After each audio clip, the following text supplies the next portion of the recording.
name is Ted Smith, and today I'm going to be talking about the Scythians and Chinese and some of the earliest hash makers that we know of, or think we know of anyway. This video is an extension of videos we're making for the Hempology 101 textbook in association with the International Hempology 101 Society. We educate the public about cannabis and prohibition. We do it through a lot of different ways. You can check out hempology.ca if you want to get more information about the society. But today we're going to be talking again about some of the earliest uses of cannabis and hemp as we know it. And as far as we know, kind of leaving off or coming from where I left off last week, we've been using cannabis for really hundreds of thousands of years, millions of years. But much like humans, cannabis diversified at a certain point in history. Certainly it would have been one plant back millions of years ago. But at a certain point, I think through humans, we began to use specialized forms of cannabis, and more like hemp actually, that we would have been growing hemp and throwing the seeds in the ground to get lots of fiber together, lots of seeds. Those things would have been really important to us. And so it seems like the Chinese in particular really developed the use of hemp for food, for clothing. The earliest ropes and fabrics that we know of are Chinese in origin. And so it seems as though the hemp plant really developed over there. But a few mountain ranges over, as it were, in the Hindu Kush area of the Himalayas, is where it seems as though the earliest hash was made. Now, I have to speculate here because we don't have any videos from tens of thousands of years ago, but it seems quite likely that the first hash that was made was from high up in the Himalayan mountains, where the plants would have been more sparse, as opposed to in the valleys where the plants could have been grown much closer together with, just throw a handful of seeds in an area and they would have grew up very thick. On the mountain sides, they would have grew more sparsely, and they would have been bigger, broader, bushier plants than the ones in the valley that would have had less leaves. And it's my belief, and some others, that the first hash that was made was likely from high up in the hills here, collecting seed, where they ended up on their hands covered with hash. And they would have rubbed it together, and in their hands they would have been left with these little balls of hashish, resin. And back in the day, they ate everything. They sought out roots and leaves of all types. And so it would have been nothing to them to experiment, to say, oh, what's this going to do if I try eating it?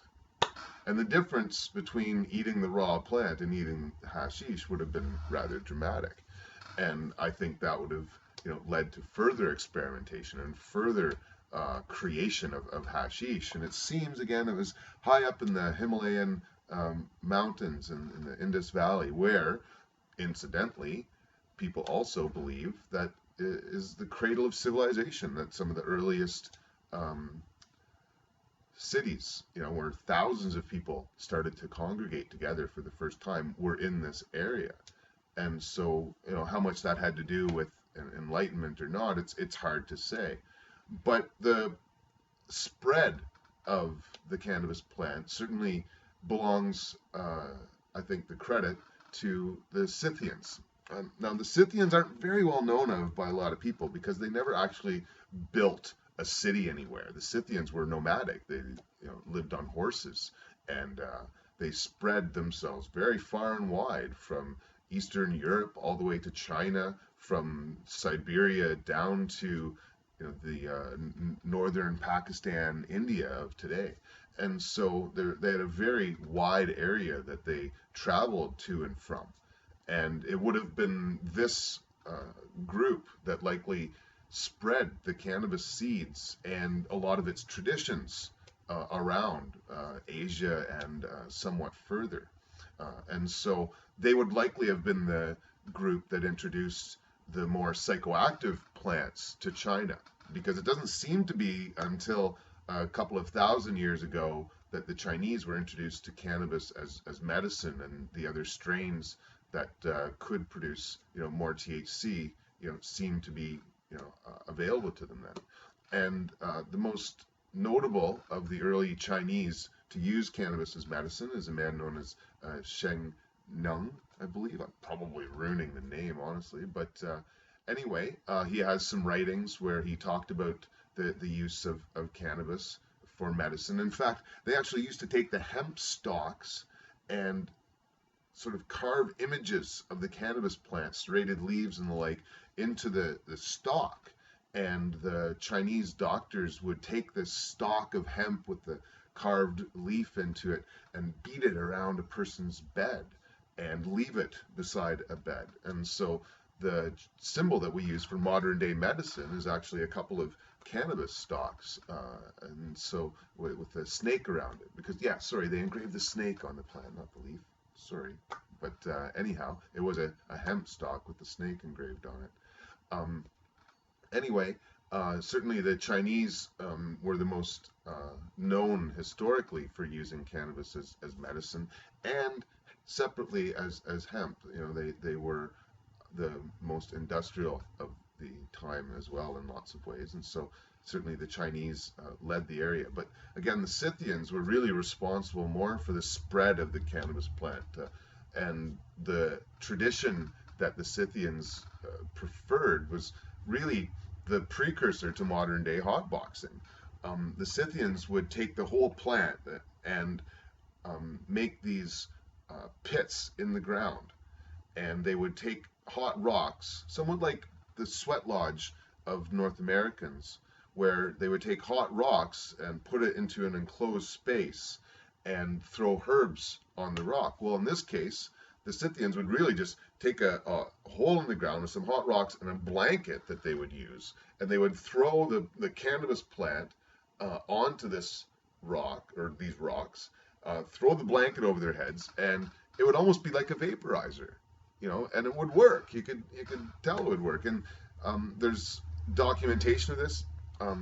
Early Greek Herodotus, geez, I just ruining these other names, but he wrote of this tradition and how the Scythians would delight when the seeds would pop, because they didn't separate the males from the females, and so they'd throw the whole plant on there, and while it was vaporizing, the seeds would heat up and pop, and that meant that it had reached the proper temperature as well. So that made the Scythians happy that it was really working, because if it wasn't quite hot enough, you wouldn't be able to get the vaporization effect in the rocks. So the earliest hotboxing vaporizing was certainly long before the technological developments of today's era. But it was the earliest uses of cannabis that we know of today. And so I hope you enjoyed watching the video. Again, we're making a series of videos to sort of highlight much of what is written in the Hempology 101 textbook here. You can find it at hempology.ca. We have a store there if you want to pick up our book, and lots of other web pages, YouTube sites, and stuff like that for you to check out. Today's video has been on the Scythians and the Chinese and some of the earliest hash making that we know of, or suspect we know of. And yeah, there's lots more to come. I hope you've enjoyed the video. My name is Ted Smith.